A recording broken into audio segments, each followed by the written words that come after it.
Hello! On se retrouve aujourd'hui pour une semaine de vidéos ensemble, enfin 5 jours, pas exactement une semaine, 5 jours, de lundi à vendredi jusqu'à Noël. J'espère que vous êtes aussi contents que moi.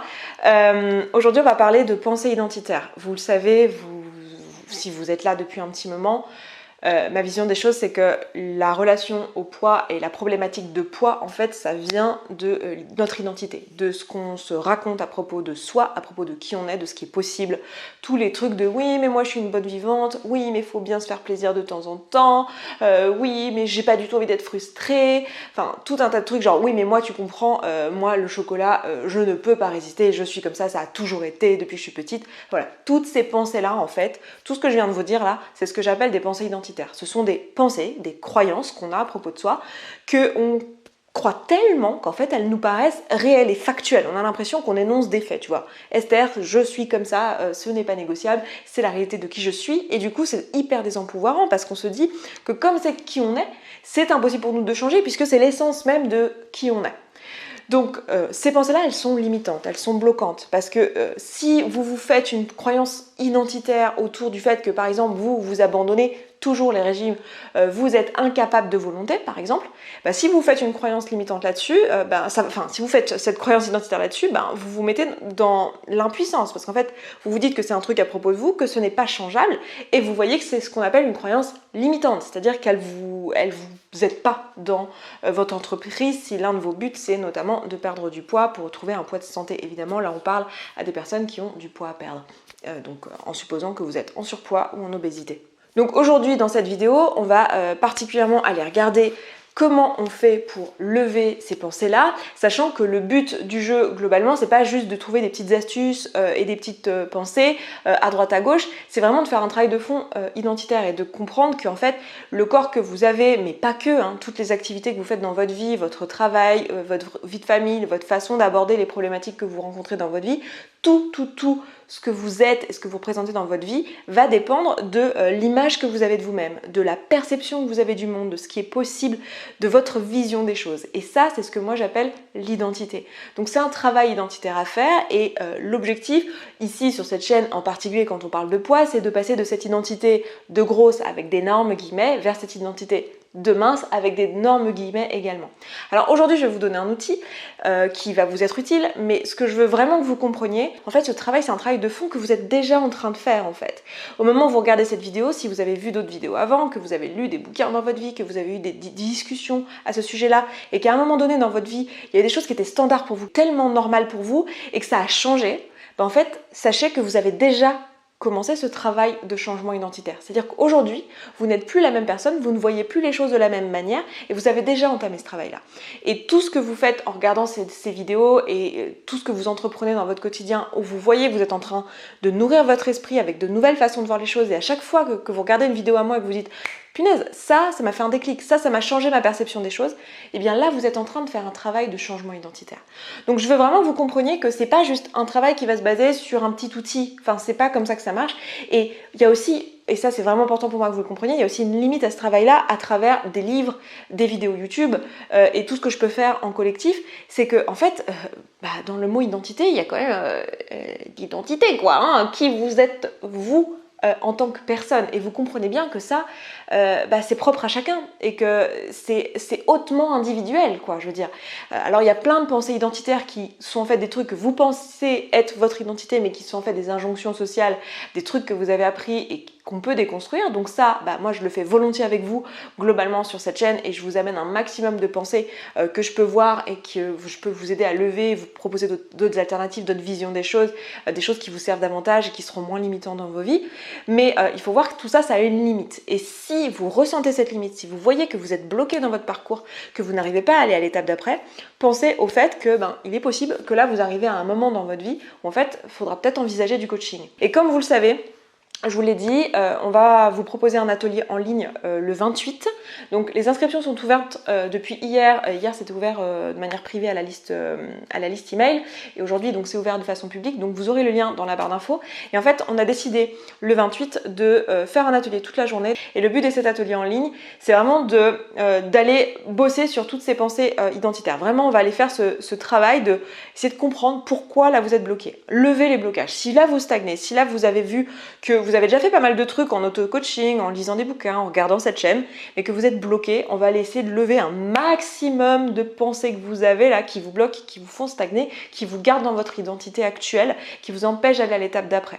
Et ça va aussi être pour beaucoup d'entre vous une façon de tester tout simplement ce que nous on fait dans le coaching, parce que c'est vraiment un avant-goût de Point Final. Le programme Point Final, on fait tout à fait ce genre de journée. Ce genre de journée, on en fait tous les 2 mois, et tous les coachings qu'on a à l'intérieur du programme ressemble typiquement à ce que vous allez voir dans cette journée, parce qu'on va coacher ensemble, je vais vous coacher, une des coachs de l'équipe aussi va vous coacher, donc on va vraiment vous coacher à main levée, vous pourrez lever la main et être coaché. On va aussi faire des outils ensemble.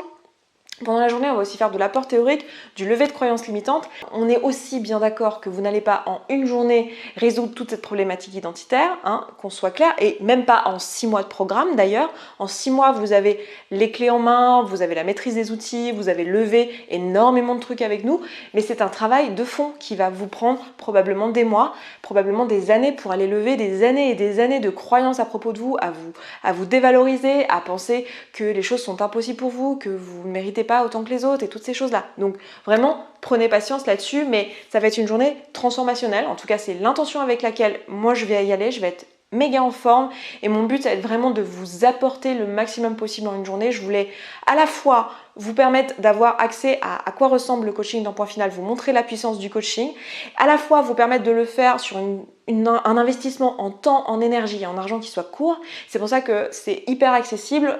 On a mis cette journée à 197 €. Donc voilà, c'est comparé au programme qu'on vous propose qui est quand même à 3 900 €. Préparez-vous à travailler sur vous, à ce que ça soit une journée qui fasse bouger des choses, et il y aura un replay de disponible pour les personnes qui sont inscrites à la journée si vous ne pouvez pas assister à toutes les minutes de la journée, même si évidemment je vous encourage, et c'est pour ça qu'on l'a fait entre Noël et Jour de l'An, je vous encourage à prendre votre journée et à vous faire cet espace et le voir comme un cadeau que vous vous faites. Je vous laisse vous inscrire, je crois que j'ai tout dit pour la journée. De toute façon, j'ai fait une vidéo où je vous présente ce qu'on va faire pendant la journée, l'objectif, etc. sur la page où vous pouvez vous inscrire. Donc je vous laisse aller regarder, j'ai pas envie que cette vidéo soit plus longue que ça sur ce sujet-là. Je me présente quand même pour celles et ceux qui tomberaient là-dessus et qui ne me connaisseraient pas. Je m'appelle Esther Taïfé, enchantée. J'aurais peut-être dû me présenter un peu plus tôt dans la vidéo.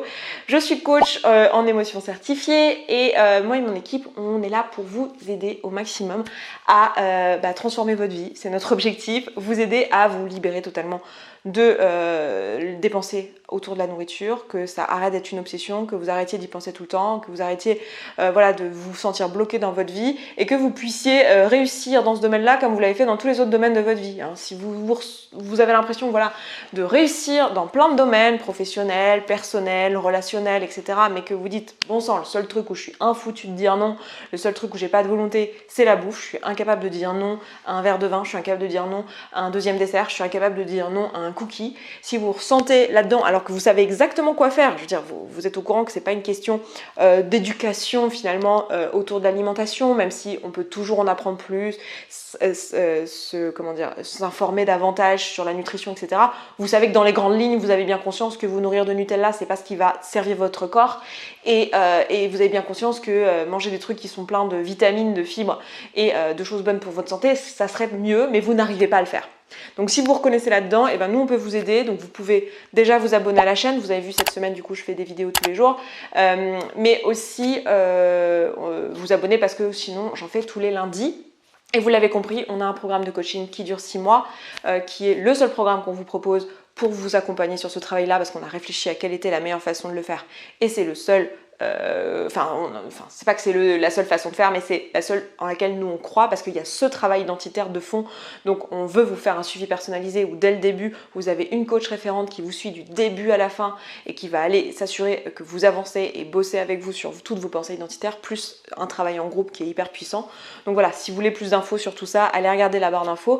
Et si vous voulez tester du coup à quoi ressemble notre accompagnement, la journée d'atelier exceptionnelle qu'on vous propose entre Noël et Jour de l'An cette année, ça peut être un bon moyen de le faire. Voilà, bref, on y va pour cet outil que je voulais vous donner aujourd'hui. Alors je vous en ai déjà parlé dans le podcast, je crois que c'était je sais plus le numéro, attendez, 138, je l'ai là sur mes notes. Le podcast 138 où je vous parlais de croyances limitantes il y a longtemps, donc sur le podcast Se Sentir Bien, où je vous parle de développement personnel dans son intégralité et pas uniquement de relation à la nourriture, même si vous avez bien vu qu'en fait on parle pas juste de nourriture. Et en fait, en gros, une croyance limitante, qu'est-ce que c'est ? C'est juste une pensée qui vous limite dans votre vie. C'est-à-dire que c'est une pensée qui va vous bloquer et vous empêcher de passer à l'action. C'est-à-dire quand vous la pensez, vous vous empêchez de faire l'action que vous auriez eu envie de faire. Par exemple, aujourd'hui, vous allez au resto, ou aujourd'hui, le resto, je garde mon exemple de resto, même s'il n'y a pas de resto, mais aujourd'hui, vous vous êtes dit, voilà, je vais au resto et je vais prendre, je sais pas, le poulet avec les légumes et voilà, je ne prendrai pas d'entrée comme ça, je prendrai un dessert, voilà, ça me fait un repas qui est relativement sain et quand même en me faisant plaisir, parce que c'est le but en allant au resto, j'ai surtout envie de me faire plaisir et d'être là avec mes amis. Et une fois sur place, aucune de vos résolutions ne marche parce que dans votre tête, vous vous dites oui, mais quand même, c'est l'occasion. Et puis bon, faut bien se faire plaisir de temps en temps. Et puis j'ai quand même pas envie de me frustrer. Si je me frustre, après, ça va être pire. Et puis qu'est-ce qu'ils vont penser les autres ? Tout ça. Bon, ça va être les pensées là que je viens de vous donner, c'est des pensées qui vont être limitantes. Parce que ces pensées, ce qu'elles vont faire, c'est qu'elles vont vous mettre dans un état d'esprit, dans une émotion, peur du manque, frustration, négociation interne, un tas d'émotions et de ressentis qui vont faire que vous n'allez pas passer à l'action, c'est-à-dire que vous n'allez pas faire l'action avec laquelle vous étiez venu, avec l'intention avec laquelle vous étiez venu. Vous allez, à l'inverse, faire une autre action. Donc c'est en ça que cette pensée, elle va être limitante. Donc le but, ça va être de lever cette pensée-là et de voir si on veut vraiment continuer à la croire. Et dans toutes les pensées identitaires que je vous dis, il y a des choses qui sont des injonctions, etc. Mais il y a aussi des choses qui vous correspondent et que vous aurez envie de garder, même si ça vous limite et que ça ne vous emmène pas vers vos objectifs. C'est pas grave, si ça vous ressemble, si c'est qui vous êtes, vous aurez envie de les garder. Donc par exemple ici, dans les pensées que je vous ai données, c'est j'ai pas envie de me frustrer parce que sinon après, ça va être 2 fois pire, par exemple. J'ai pas envie de me frustrer, donc je préfère prendre une entrée parce que sinon après, ça va être 2 fois pire. Bon ça va être une pensée qui vous limite. La première, donc dans les différentes étapes de l'outil que j'ai envie de vous proposer, la première étape, c'est de vous demander d'identifier cette pensée-là. Donc souvent, c'est l'étape avec laquelle déjà on a du mal parce qu'on ne sait pas pourquoi est-ce qu'on a fait le choix qu'on a fait, quelle était la pensée, qu'est-ce qui nous limitait. Donc ça, quelque chose qui peut vous être utile, c'est quand vous êtes allé au restaurant, par exemple, dans l'exemple que je viens de donner, vous n'avez pas mangé ce que vous aviez prévu de manger. En rentrant, de faire ce que moi j'appelle le protocole après un tampon. Donc vous rentrez à la maison, vous n'avez pas mangé ce que vous aviez prévu de faire, et bien de vous poser la question pourquoi. Et de noter en fait, d'écrire et de voir ce qui sort. Pourquoi ? Qu'est-ce qui s'est passé ? Parce que dans ce petit texte que vous allez écrire, ce flot de pensée, en fait, il va y avoir des pépites, il va y avoir des informations, il va y avoir notamment les pensées limitantes, les croyances que vous aviez, les trucs identitaires qui vous bloquaient et qui ont fait que vous n'avez pas fait le choix avec lequel vous étiez parti à la base. Et notamment, c'est comme ça que vous allez vous rendre compte qu'il y avait la pensée j'ai peur d'être frustrée après en fait. Ok, j'ai peur d'être frustrée ou j'ai peur qu'on me juge, il y en a sûrement plein, il n'y en a jamais qu'une seule qui est à l'origine d'une action, il y en a toujours plusieurs. Donc prenez-en une, on va prendre par exemple j'ai peur qu'après je sois frustrée. Donc on se pose première étape, c'est trouver quelle est cette pensée. Deuxième étape, c'est se poser la question, est-ce que je suis d'accord avec cette pensée-là ? Est-ce qu'elle est fondée ?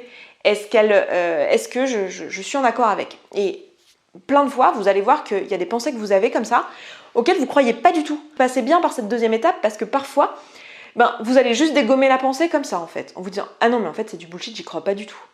Vous avez aussi des pensées souvent qui vont pas vous appartenir, genre c'est la pensée de quelqu'un d'autre, un parent typiquement, généralement c'est nos parents qui nous ont inculqué des trucs où on se dit « Mais attends, mais je suis pas du tout d'accord avec ça en fait, pourquoi je pense ça, c'est complètement débile ». Donc le simple fait de se poser la question « Est-ce que je le crois ?» Vous allez vous rendre compte que non et ça va suffire à laisser partir cette pensée identitaire. Et parfois, c'est des trucs qui vous appartiennent, mais qui vous appartiennent dans le passé, en fait. Je donne souvent cet exemple-là, mais la pensée de oui, mais ça va combler ma solitude si je mange un truc quand on rentre du boulot, ça, c'est peut-être une pensée que vous avez acquise quand, à l'époque où vous viviez seul, où vous étiez effectivement très seul, très solitaire dans votre boulot, mais aujourd'hui, vous n'êtes pas du tout seul, en fait. Vous êtes marié, vous avez 3 enfants et vous débordez de travail, vous débordez de gens autour de vous, et au contraire, vous auriez bien besoin de moments seuls. Donc votre réalité est plus du tout la même. Du coup, cette pensée, vous la croyez plus du tout en fait. Donc ça va être hyper important de passer par cette deuxième étape, de vous demander est-ce que je crois toujours cette pensée ? Et la troisième étape, ça va être de vous demander sur quoi repose cette pensée et d'aller dégommer ce sur quoi ça repose un par un. Imaginez un petit peu que la croyance limitante, c'est l'analogie que j'aime bien donner, mais c'est un peu comme une table. Vous avez une table avec plusieurs pieds en fait. Cette croyance, elle va reposer sur plein de fondements. Donc vous avez cette table, là c'est votre croyance limitante et il va falloir aller regarder quels sont les pieds. Donc d'où ça me vient cette pensée de si je mange, si je mange pas là un dessert ou une entrée, je sais plus ce que j'ai donné comme exemple, je vais être frustrée et ça va avoir des répercussions après. D'où ça me vient ça en fait? Sur quoi c'est fondé. Et c'est là qu'un travail en thérapie va potentiellement vous être utile si vous n'avez pas déjà travaillé sur vous, à vous poser la question d'où vous viennent tous vos mécanismes actuels.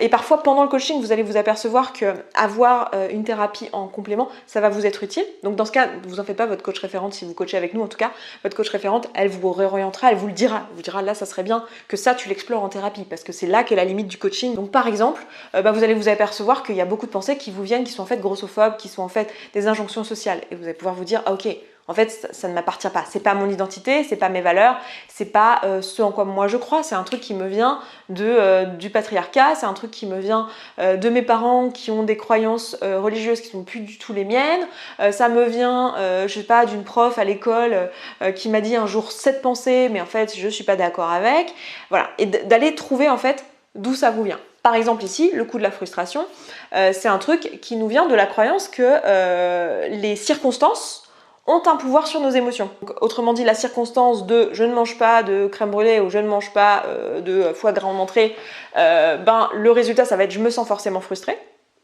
Donc déjà ça, la première problématique. Et la deuxième problématique, c'est que on nous a inculqué, et le deuxième pied de table, là ici à cette croyance, c'est que être frustré c'est un problème. Genre on nous a dit être frustré c'est un problème. Être frustré par rapport à la nourriture c'est un problème. Parce que être frustré par rapport au sexe par exemple, on nous a jamais dit que c'était un problème. Genre on t'a jamais dit, je sais pas, que pour pas tromper ton mec, ça pourrait être pas mal que une fois dans la semaine, tu vois, genre en mode cheat meal, une fois dans la semaine, pour être sûr de pas être frustré le reste du temps et de pas te jeter sur tous les mecs que tu crois dans la rue, une fois par semaine tu trompes ton mec, avec un mec. Comme ça, juste une fois dans la semaine, juste tu vois. Parce que sinon, tu risques de déborder et d'être trop frustré, et puis bon, faut bien se faire plaisir dans la vie, tu vois. C'est ridicule, non? T'as pas cette pensée-là par rapport à la sexualité. Et pourtant, on pourra argumenter que la sexualité et l'instinct de se nourrir, on est quand même au même niveau en termes de combien c'est naturel dans les deux cas, et combien c'est régi par des hormones et par un instinct de survie et toutes ces choses-là, tu vois. Donc là, en fait, du coup, l'étape d'après, c'est d'aller dégommer cette pensée, c'est ce que je viens de faire là. C'est-à-dire que là, je t'ai donné la pensée, tu vois, de départ, enfin, les fondements. Donc, t'as ta table, t'as tes pieds de table. L'un des pieds de table, c'était manger, être frustré, c'est hyper grave. Moi, je viens de te le dégommer en te disant, en contre-argumentant. Ou l'autre, c'était, je sais plus, oui, que le fait de pas prendre un truc à manger, ça a le pouvoir de te rendre frustré, je peux te le dégommer en te montrant qu'en fait tu peux tout à fait le penser différemment, ça dépend ce que tu penses en fait. Si tu penses que mon Dieu c'est injuste et les autres ils ont le droit de manger et moi j'ai pas le droit et c'est toujours comme ça, il va falloir que je fasse attention toute ma vie et j'en ai marre et gna gna gna gna gna, là oui tu vas ressentir de la frustration parce que ces pensées là vont générer de la frustration. Mais si ton état d'esprit c'est je mange pas de dessert juste parce que je l'ai pas décidé ou je mange pas d'entrée juste parce que j'ai décidé de pas prendre d'entrée, enfin, pose-toi la question de quelles sont toutes les raisons qui pourraient faire que tu pourrais ne pas prendre d'entrée et que ça soit pas frustrant. Il y a plein de gens à la table qui prennent pas d'entrée. Il y en a qui vont dire « Ah bah non, elles sont un peu trop chères. Ah bah non, ça me dit rien. Oh bah non, une entrée pour moi le soir ça fait trop, c'est trop lourd. » Tu vois, il y a plein d'autres façons d'envisager la situation qui pourraient t'amener au même résultat qui est ne pas prendre une entrée. Donc le but du jeu, ça va être pour toi d'aller explorer s'il y a une pensée qui te convient également en fait et qui te permet d'avoir l'action que tu veux. En fait, dans cette situation-là, et qui te convient, dans le sens qui te ressemble, tu vois, qui n'est pas un truc qui est contre nature pour toi et qui ressemble pas du tout à la personne que tu es. Évidemment, le but du jeu dans le changement identitaire, c'est d'aller vers une version de soi-même qui est beaucoup plus précise et qui est moins une espèce de blougli-boulga d'injonction sociale, mais plutôt aller vers un truc qui te ressemble vraiment et t'épanouir pleinement, être pleinement toi et présent dans ta tête et dans ton corps. Donc voilà un petit peu les différentes étapes et ça, pour aller dégommer chacune des pensées, ça aide beaucoup de regarder mes vidéos parce que j'essaye en tout cas de dégommer pas mal de pieds de table comme ça qu'on a tous en commun, qui viennent de notre éducation, de notre culture, etc. Mais il y a aussi des trucs qui te sont propres et ça, à part déjà commencer toi en auto-coaching à aller les lever et à part essayer de contre-argumenter, d'en parler avec des gens autour de toi et te faire coacher, moi je connais pas de solution miracle à ça. Si tu vois que tu butes constamment sur des pensées identitaires que tu n'arrives pas à lever, même avec cet outil-là, envisage de te faire coacher. C'est tout pour l'outil que je voulais vous donner aujourd'hui. Je vous remets tous les liens en barre d'infos. Je vous dis rendez-vous demain et rendez-vous aussi lundi prochain, le 28, pour la journée d'atelier. Bref, n'hésitez pas à me dire ce avec quoi vous repartez de cette vidéo. Et puis moi je m'arrête là et puis je vous dis à demain. Ciao ciao.